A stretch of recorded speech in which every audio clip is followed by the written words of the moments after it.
So welcome to the Climbing Daily Wednesday news show, and it's old school partnership. Indeed. Because Terry's dying somewhere. The COVID has gone around. The COVID has gone around, yeah. We think she's okay. She'll be fine. She's lying in a bed somewhere doing press-ups probably. Just trying to get through it. Sweat out. Abs, just kicking the legs. So it's me and Hugo today, and we've got a bunch of news to get through, including the World Games. Now, if you don't know who won the World Games, maybe skip this section. This weekend, the World Games took place in Birmingham in the USA. It is the 11th edition of the competition. The women's speed comp was won by Emma Hunt in front of her home crowd. She beat Natalia Kaluchka to the gold. Bronze was taken by Francisca Rita. In the men's speed comp, Vedrik Leonardo won the all-Indonesian final, beating his teammate Kermel Katabin for gold. The bronze was won by Yaroslav Tach. Miho Nanaka won the women's bouldering, upgrading from the silver she won at the last World Games. Katja Debovic came second and Nakamura Mao third. In the men's boulder comp, Yoshiyuki Ogata, the overall boulder winner for 2022, took the bronze medal. He was beaten by his teammate Kokoro Fuji, and an amazing performance by Nicolas Collin saw him take victory. Let's look at the lead. Jessica Piltz has been coming close to a podium in the World Cups, and she took the top spot at the World Games. Natsuki Tani got silver and Lana Skusek bronze. For the men, Sasha Lehmann, who was looking strong at the Chamonix comp, well, he came first. Masahiro Higuchi second, and Mejdi Schalk came third.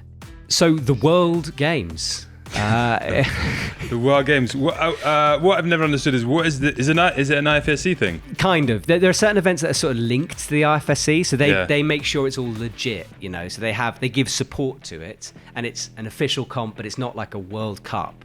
It's a bit like the FISU Games, you know, the one I did in Innsbruck before the World Cup. Is that like the student games? Exactly, yeah. So big event with IFSC rules, but not really IFSC, if that makes sense. Why wasn't Matt Groom invited to come to commentate to on the World Games? Because this is a true story. This probably isn't the reason, but basically I didn't realise it was happening until far too late. And then I dropped them an email and they said they were full. So they rejected me, is what happened. Shut down. It's fine. It's fine. It's fine. No problem. It's fine. I'm sure other people are better. Where are we going to next? It's your story. And it's Live Fast, Die Young, a trad route put up in the UK. UK climber Matthew Wright has made the first ascent of an E9 6C, as reported by the UKC. It's a line on sandstone in the northwest Highlands of Scotland. The climbing is described as French sport 7C+, with ground fall potential if you fall from the crux. The hardest moves are right at the end of the run-out section, and Matt hopes the seriousness of the route doesn't put people off. He describes it as a truly fantastic route. So Matthew Wright not only sharing a name with a very famous British presenter, daytime TV presenter. Oh, yeah, the politics dude at the beginning. Yeah. Is also proving to be himself, one of the hot climbers at the moment. And I say that because I think he's hot. Hot or hot? On the trot. Right. Yeah. I still don't know what that means. No, but he's been putting up some serious routes. He put up E11. Yeah. He didn't put up E11, but he repeated that E11, didn't he? He's working Rhapsody. I don't know if did he do it? Oh God, I should know that. No, I don't think he's done Rhapsody, but he did E11. He did what's the Neil Gresham route? Lexicon, yeah. Exactly. When he's in Scotland because of Rhapsody. And he's kind of going back and forth. That's right. The reason I saw this one was on Robbie Phillips' Instagram. He kind of noticed it. Yeah. And I think he's been trying it, but he hasn't actually. He's going to try it, but he hasn't actually tried it yet. It sounds full on, like a big old run out. And it's one of those classic UK routes where it's like 7C+ to the crux and then like unprotected 6C climbing to the top. Just terrifying. Yeah. Very bold. Yeah, it's like, anyone can climb 6C unless there's a ground fall. They're basically free-soloing it. Yes, it's full on. But nice one, Matthew. I am talking mountaineering news now and the Poo brothers.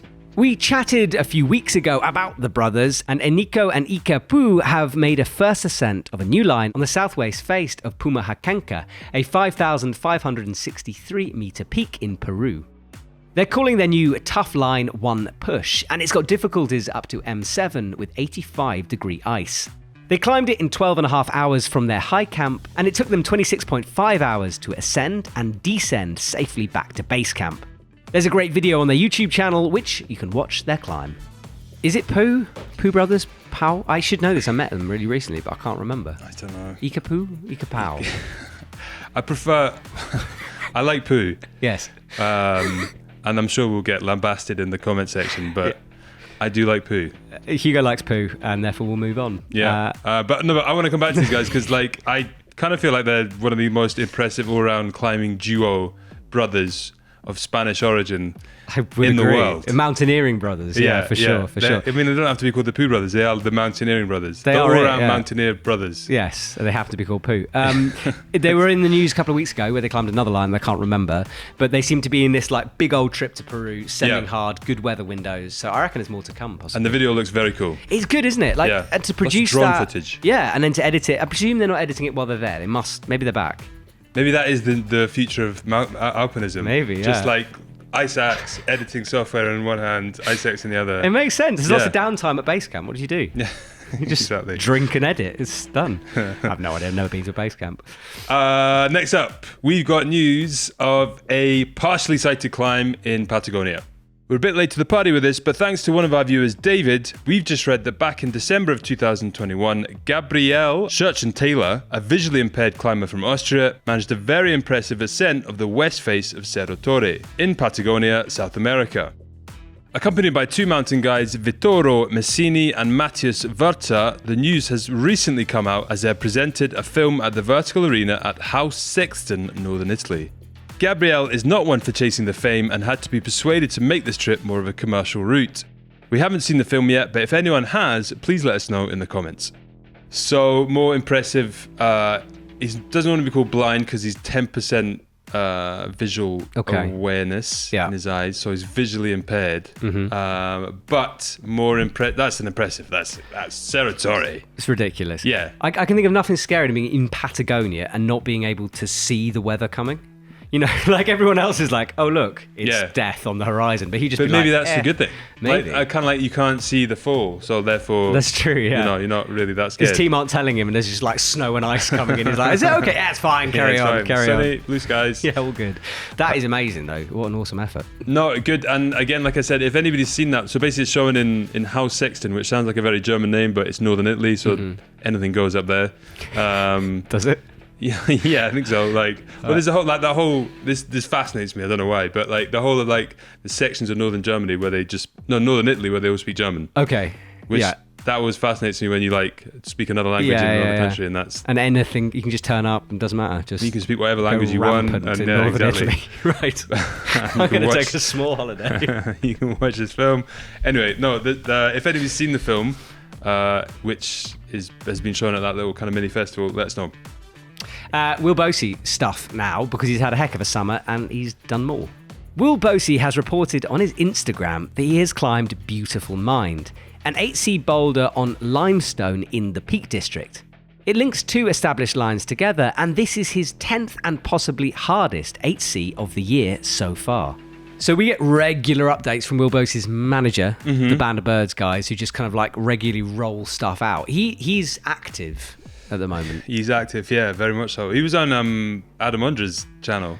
With the 9A thing. Yeah, I saw that. It was cool. Yeah? Yeah, it was good. It was good. But what's interesting with Will is I talked to him, I was like, why do you... Because, you know, the whole Brexit thing really messes people up, especially if you're a pro climber living in the UK, because you can't go to Spain for months on end. And you have to, like... And especially if you're a comp climber. Sure. Because that's like your comp is your 90 days. Yeah. So it's a real problem. I asked Will if it was a problem. He was like, no, I like the UK. So there you go. It's fair enough. He's just going to stay there. Yeah. And crush everything. I'm sure there's like lots of parts of the UK that we haven't discovered yet, like the very northern edges of Scotland. We've never filmed there, have we? We've never filmed there, and you know, there's not many people living up there, so it's probably quite nice weather right now. What happened to our sky? I remember during Corona we talked about doing the sky, the Coolin Traverse. No, it didn't happen. Never happened. Maybe we just need another bout of Corona to start talking about it again. Right. Like now. Now, yes, we're all dying. We're all Corona'd up. Yeah. By the way, we're on the recovery. I got positive last week. You got negative. Yeah, I got negative. But got sick as hell, but I'm okay. You got a mysterious virus, which we don't know what it is. Yeah, exactly. It's just the evolution of COVID. It's like getting COVID, but you don't have the flashy thing to get sympathy.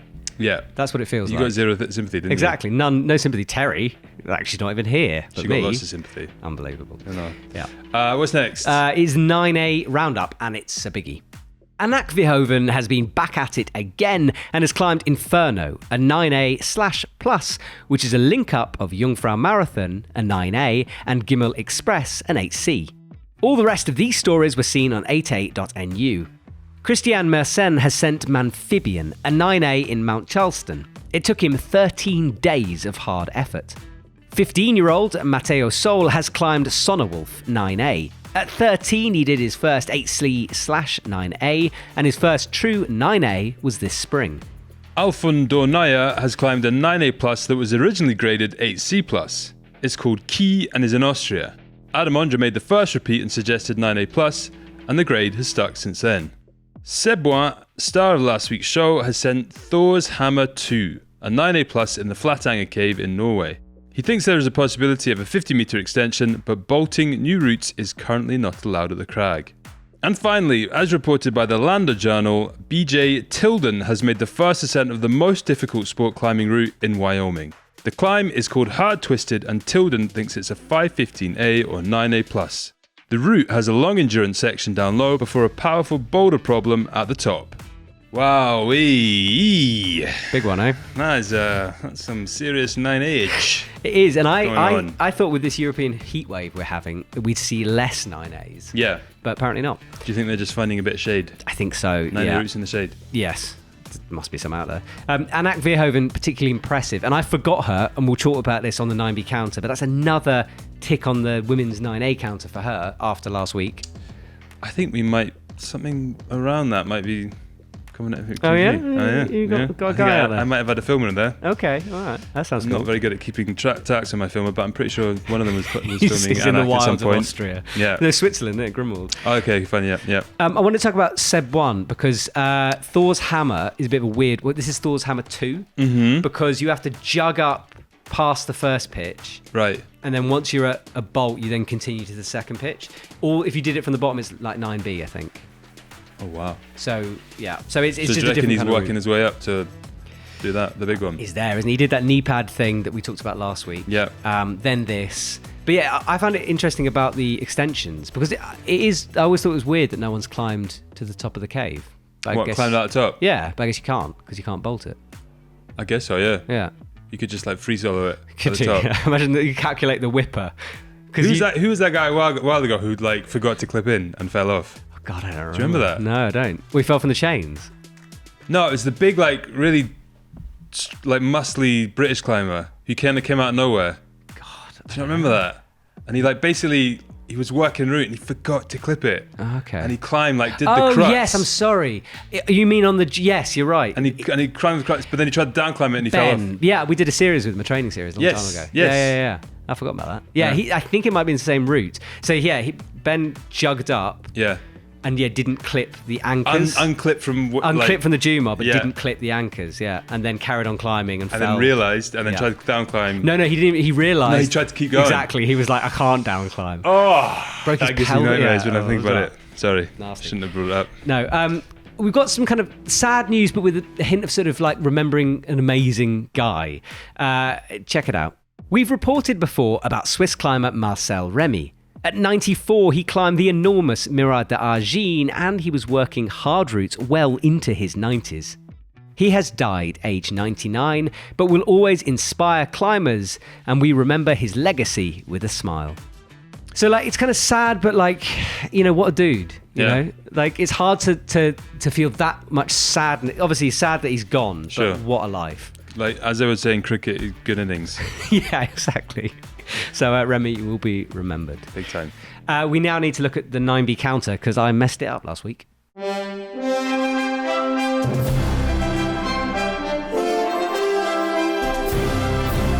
What's been messed up? I forgot Anak Verhoeven because I came on, I was like, there's no 9Bs, and that's it. I did one of those like funny anti-climax things, but there was a climax. Right, okay. What was the route she did? Because she got 9A+. Yeah, it was Jungfrau something, and then, this week she's got it again. So she's on it again. Again, there's no 9A, but Terry has corona, and so we can blame her. So she forgot it. It's her fault. What about Steve or Dave? Who's the guy that manages it? Dave. Oh, Dave. We don't know about Dave. He was so keen. Gone AWOL. He's gone AWOL, yeah. So have we got a 9B cannon? No, anymore? and what's worse is that we haven't even been taking note of the 9Bs throughout the year. Yeah. So we have nothing, and it's somebody out there will. You say that they do kind of, but like what we need to do is do the ones we found on the show. So we need to look back at all the news shows from this year. Yeah. Does anyone want to do that for us? Terry said she would. Oh, cool. Yeah. Nice. Hasn't though.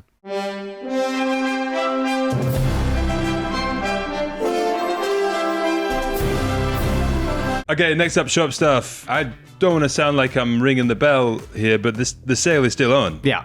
The summer sale is still on, and we've picked out a couple of beauties. Absolute bangers for you this week. Do you want to go first, or shall I go first? Yeah, I can go first. There's something like 934 items on the sale. Sure. So it's a big sale. It's so a I big picked sale. something a bit odd. Metolius Ultralight Curved Nuts. If you know, you know. If you know, you know. And it is down. Curved for your pleasure. Wow. Yes, indeed. And you can get really big sizes too. You can buy them individually, $17.80. It's not a huge discount. It's down from something like 20, but it just highlights that sometimes, like especially with curved nuts, they fit into certain situations. You might need them, but you're like, I need them, but I don't want to pay full price. Sure. This is a good opportunity just to grab it because it's not full price, and you might need it. Hang them up in your gear room, and then just wait for that That one one. occasion that you might need them. You're reading the guy, but curved nuts. Like, yes, yes. Curved nuts. So that's my choice because it's a bit different. Okay, my choice is it's a bit different as well. It's the Tourit Nomad Zoom Bumper. It's a 26-litre cooler bag, able to carry 30 cans plus 8 ice packs for 16 hours at a temperature below 15 degrees. So basically, if you want to have a little bit of a party at the bottom of the crag, That's brilliant. you just take 30 cans with you and keep them cool. 30 cans. How big is this thing? Like, is it? Well, I mean, it's fairly hefty. Yeah. You know, so Because I've always done the bumming 26 around litre. camp thing where you fill a dry bag with water and then put the beers into the dry bag and seal it to keep them cold, which is brilliant. All right. But that would be so much better. I mean, it's proper. We should do some kind of challenge where we try to fill it with actual climbing stuff. Okay, and a few beers, all right? Yeah, no, I mean, I think that its primary use is to take beers up to the crag. Okay. But on a hot day like today, you could cool your quick draws. And therefore, when you pick them up off your harness, they won't like make you sweaty because they'd be cool. Absolutely. Yeah. Yes, no, I agree with that. But as long as it's dry cool, Yes. not wet cool. Yes, well, yeah. You'd have to monitor the moisture situation. Also, you could just drink the beers and make you feel amazing during your climb. It does, yeah. Have you... I quite enjoy drink. Well, Yes, I mean, we've never done this. Responsibility. Obviously, we've never Do it done it, but responsibly. apparently there's like an optimal level where you have some and you feel great, Yeah. and then a little bit over Sure. doesn't happen. No, I can see that. It's a bit like pool, you know. There's an optimal amount of beers that you can have. Obviously, never drink and climb. It's a terrible idea. I mean, like we're saying, you do it responsibly. Yeah. Basically. I feel this is a lawsuit developing here. So we'll just say that neither of us have ever done it and don't do it. It's stupid. Stupid idea. I don't know why I picked this product. I'm sorry. Base camp only. Don't buy it. No. Don't buy it. But we should buy it for a show. Yeah, we should get it, definitely. Please can we do it? Right, what's next? Well, it's content, but Yeah. we haven't. Climbing. Okay, look. I just want to explain that Climbing Daily is in a strange place at the moment because we have some really exciting shows coming. Yes. They're really cool. We've got the whole Arc'teryx series, Sure. which is Have we teased that yet? Can we haven't even tease teased. that? We could tease Let's it. tease that. Should Should a little teaser. tease.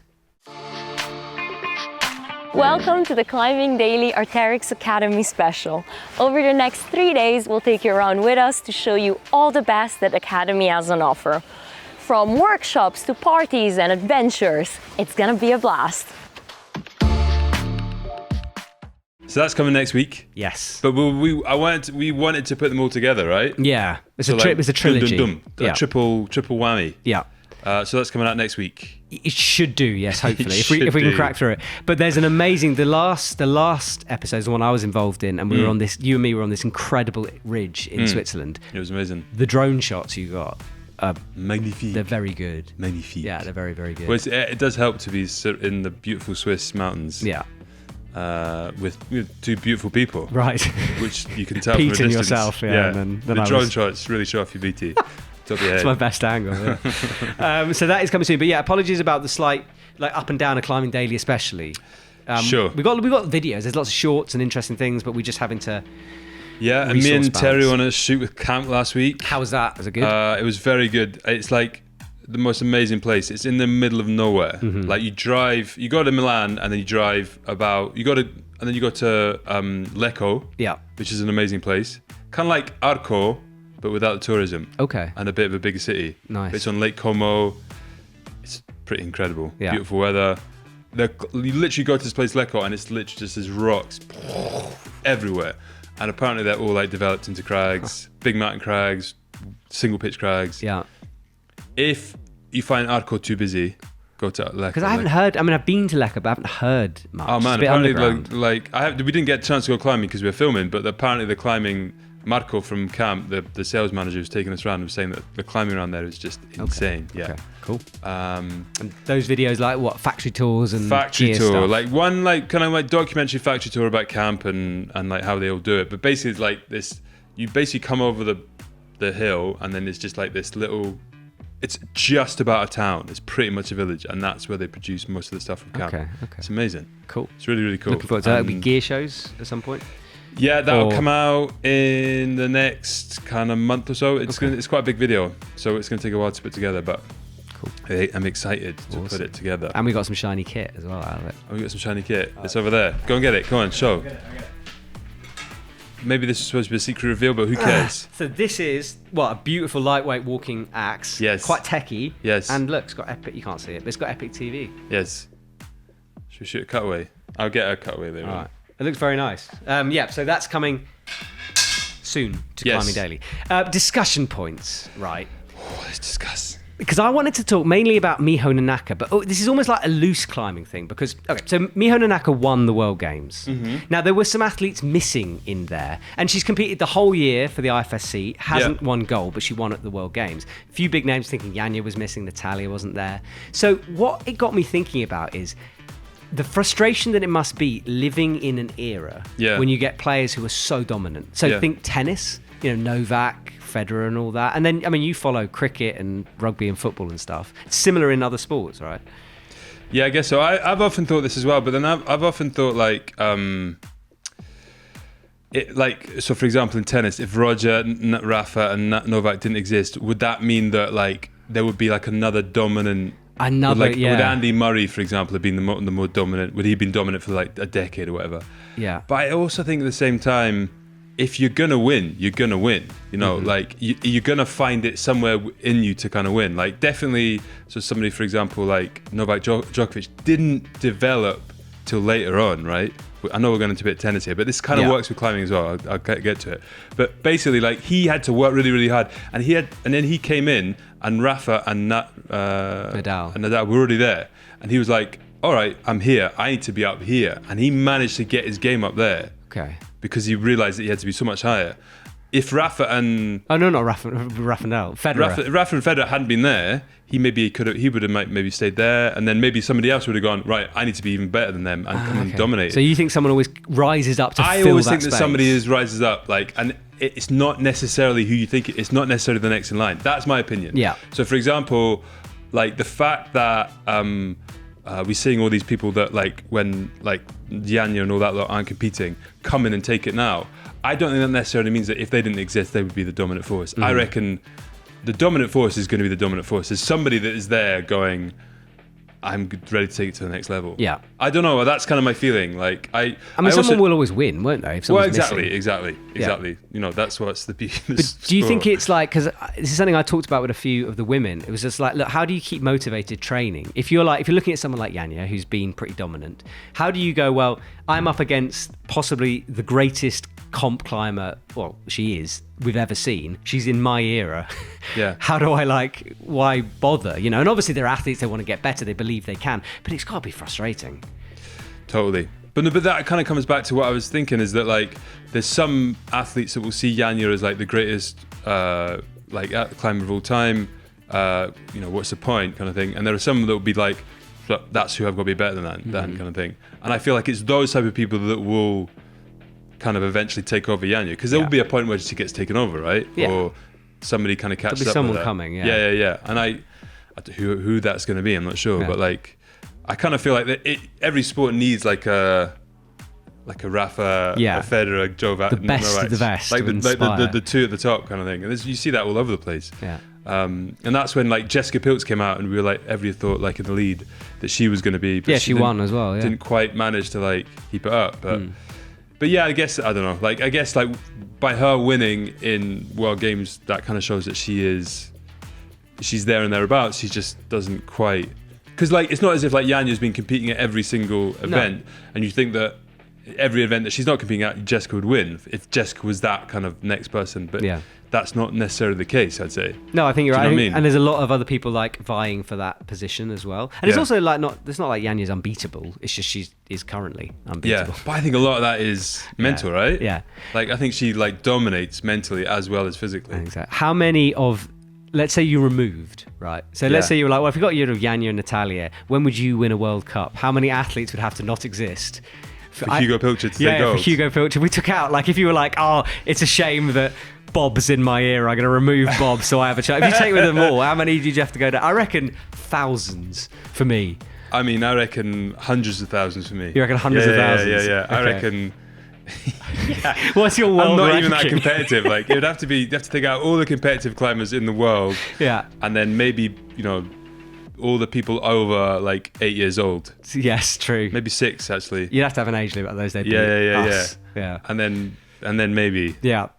I don't. Yeah. How about you? I reckon hundreds of thousands down. Maybe comment below and give us your perceived world ranking. That's a good point. Let us know. I think I'm 100,000. 100,000 and 6,000. How do you say that? That's pretty good. 100,000. That's got to be the top like 5%, Matt. Top 10%. Maybe that's a bit of an exaggeration, isn't it? Because there's 42 million climbers out there. I think I'm the top 90%. I reckon you do yourself down. I've seen you climb 9B. 85%. Okay, 85%. Let us know down below. That's it for our talking point. But we do need to talk about comment of the week. Comment of the week. And we haven't got a song. We get to sing. It's been a long time. That's true. Yeah. You ready? A bit croaky, but I'll try. Comment of the week. As Nice. usual, it was harmonised. That was lovely. That was gorgeous. Mhm, Yeah, very I like nice. that. I like that. What's your comment of the week? Mine is from Zachary Lashstober, and we were talking about dual text holds. So how you get some holds that have friction and then no friction sections. So you don't want to stand on the no friction, but sometimes you have to because route setters are mean. And I was saying how I didn't know what to call it, because you can't say he stood on the dual text hold, right? Yeah. Because he's not. He's standing on the slippery bit, Yeah. not the friction bit. So there isn't a word for it. So I kind of came up with no text. So he's on the no text section. This is a slippy bit. Yeah, so if you get a hold and It's you're kind like... of a bit that Stefano would go, psh, and just like stick to. Exactly, but I couldn't say he's standing on the dual text bit of it because it's The not. dual text is the grippy bit. Kind of, yeah. Yeah. Or it's the whole thing. So The you obviously smooth call... text. Well, this is it. What do you call? So I suggested no text, but someone's saying untext, Untext. which I don't hate. I quite like untext. I don't hate it, yeah. Yeah. Untext or no text. Or just text. But that would imply friction. Because texture... He's on the slippy. I mean, the slippy bit of the dual text is a bit too clumsy, Exactly, right? it's a bit much, right? Yeah. But yeah. Because this all started because someone What about complained just- to me, and then I didn't know the answer. So I was like, I don't know. Oh man, we should come up with something and then painted it. Yes. I'm up for that. Text specs. Yes. Anyway, continue. Let us know what you think it should be called. Slipperoo, someone suggested to me. Slipperoo's nice. It's all right, isn't it? It doesn't really work in the plural. It doesn't really work in a sentence, though. He's standing on a slipperoo. That's kind of pretty nice. Okay. That rolls off the tongue quite nice. It is nice, yeah. And I think if you don't explain it, it's important. You just Slipper roll. trouble? Slipper trouble, I like that. Slipper trouble? Slipper trouble. Stands on the slipper That sounds trouble. like he can't get his slippers on, though. It's a cold night and he's got cold feet, but he can't get them on. Loose tech. I think that implies some kind of rockfall situation. That's not what we want. I'm trying to think of other words for slippy. Smooth, greasy. Anyway, let us know down below. What's your comment? Mine's from Runderskorel, who leaves quite a long one. I'm not going to go with the whole thing. I'm just going to go for the first part of it. And he says, I'm sure there were plenty of awful, aggressive comments directed at the route setters, and that is definitely not okay. There's no reason why we can't be civil in our criticism. He then goes on to talk about a whole bunch of stuff, which is all very relevant, but I'm going to just pick up on this bit, because when I first read Janja's thing, I was like, yeah, fair enough. Okay, that's an opinion. But at the same time, like, what I didn't get, was it like a consistent thing, or was it just like after that one thing? Because it felt like she hasn't climbed that much this season, so it kind of felt like it should only just be from that one route. Yeah, I mean, she's a bit of an outlier because she finds everything easy. So like the Innsbruck comp, everyone fell at like, Jessie fell at 8. Yeah. She got miles on. Yeah. So she's a bit tricky because she finds every women's route too easy and she wants it way harder. Yeah. The problem is that the women's route generally was too easy, and the routes were a bit easy throughout the Chamonix comp. Yeah. And I agree with that. My point was just like, people are super horrible online sometimes, and I think they just forget how difficult it is to set stuff. I know. Like and especially with Janja, how do you set a finals route that you know Janja's going to cruise, but everyone else might struggle on? What do? Do you make it like Innsbruck? Everyone complained about people falling off too early. Yeah. I mean, like, she's totally entitled to her opinion, and that's totally fair enough. Yeah. And I think it's great that she is saying stuff like that, because it's like, it would be stupid if she didn't. But I kind of feel sorry for the resetters at the same time, who like are not stupid. Like they like have done this stuff before, and yet they kind of got something wrong, and therefore, I just think like there were a whole bunch of people coming out in support of like Janja, and I was like, but why? I don't understand why you're like suddenly becoming like, oh yeah, well said, Janja, brilliant. And I'm not saying that she shouldn't say it, like she should definitely say it, but like all these people going, yeah, great, Janja, you go. And it felt like a bit like harsh on the resetters. Yeah, and this is the thing. And I mean, she's been quite honest about saying how that it's not easy, it's too easy for her. But then if we flip it to the men's... It's hard being good. Yeah, it's hard being good. Flip it to the men's, right? Adam Ondra turned up. He hasn't climbed all year. Yeah. No one knows what his form is in. Yeah. As a route setter, they genuinely think about individuals in it because they know who's going to get through-ish. Unless there's a... How do you set for an athlete who is arguably the world's best, who hasn't climbed all year? Like, what form is he in? You know, it's really difficult. Yeah. And that was my point, is it's just like, it's hard. It's got to be a bit... Yeah, it's a bit of a lottery, I suppose. They got it wrong, but it's still hard. But then not everybody climbed it, right? Did everybody climb it? The men's route, the men's route wasn't as much criticism. It's mainly the women's that's coming into some stick. Has everybody climbed it? Yeah, there were 4 out of 8 in the final topped it, which is quite a lot, because then it starts to go back to count back, and the problem is a lot of them topped it in semis and in quali. So you start to get time coming in a lot. Okay. So it was... Like we said, was fair. I don't know, I think me and Tracy said it, that is the future of like just rock climbing. Just time. Yeah, like just having speed climbing at the crag. Yeah. I mean, I'm down. Yeah? I like a bit of like speed. a beep. It's interesting. I can get sorted for that. That's it, isn't it? I think so. Cool. Well, hopefully we'll be fixed by next week. And we'll be back to your screens in some kind of configuration. But without these cool, sexy voices. It sounds good, doesn't it? I quite like it. Shout out to Phoebe Buffet. Yes. Smelly cats. See you later.